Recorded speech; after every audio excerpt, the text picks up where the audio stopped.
expired. Representative Paulsen. Thank you, Mr. Chairman. Chairman Bernanke, I wonder if you can just comment on what are the primary factors that you are monitoring is to gauge the economic risks of your current policies. In other words, given that the effectiveness of Federal Reserve policy has been at least somewhat muted over the last few years by a strong deleveraging cycle, how important do you consider the expansion of bank lending or the results of the Fed's own senior loan officer opinion survey as a gauge of future inflation? And also, what other factors, other than just pure inflation measures, do you look at as potential precursors to an expansion of economic risks due to these policies? Well, we've seen a number of things which are suggestive that the effects of the financial crisis are being mitigated to some extent. As you mentioned, consumers are deleveraging, their debt burdens and their interest burdens are going down, and their balance sheets are healthier than they've been. A smaller number of people are underwater in their mortgages, for example.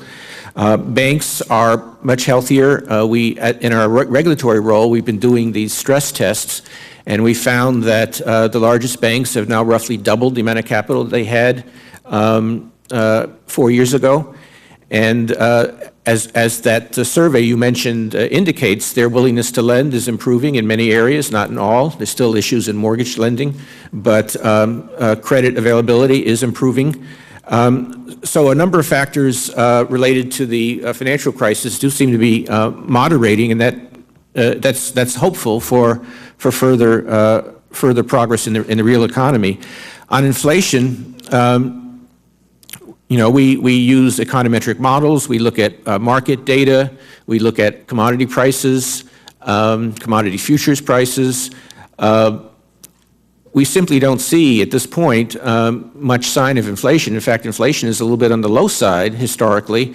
And if you look at market indicators, the very fact that the United States can borrow 30 years at under 3% is indicative of the idea that investors are not anticipating a major inflation problem in this country.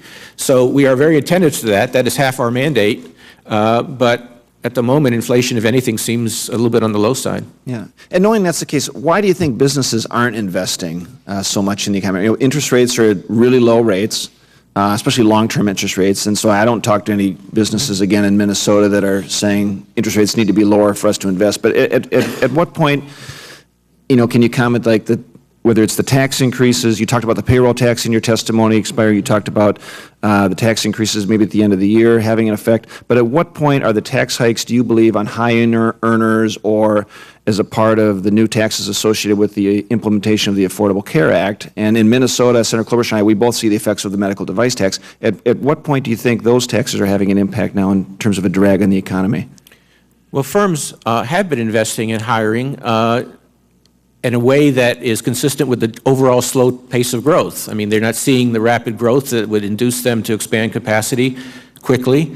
Given the amount of growth that they see, they have been investing, and employment growth, as unsatisfactory as it is probably a little stronger than you would have guessed, given how much GDP growth there is, how much output growth there is.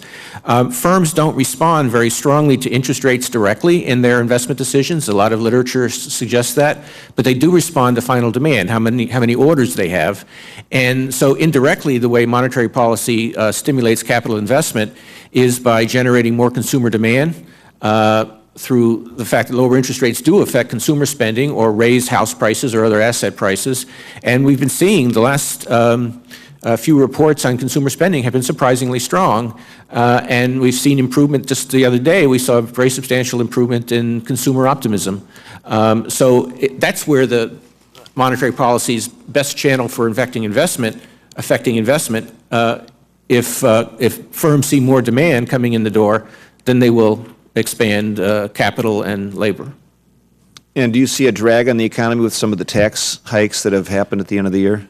I mentioned a list of things, including tax increases, elimination of the payroll tax cut, other things. I'm not pronouncing on the desirability or of any one of those specific policies. I'm just saying, taking them all together, they have the effect of being a drag on economic growth, and perhaps more than necessary. Right.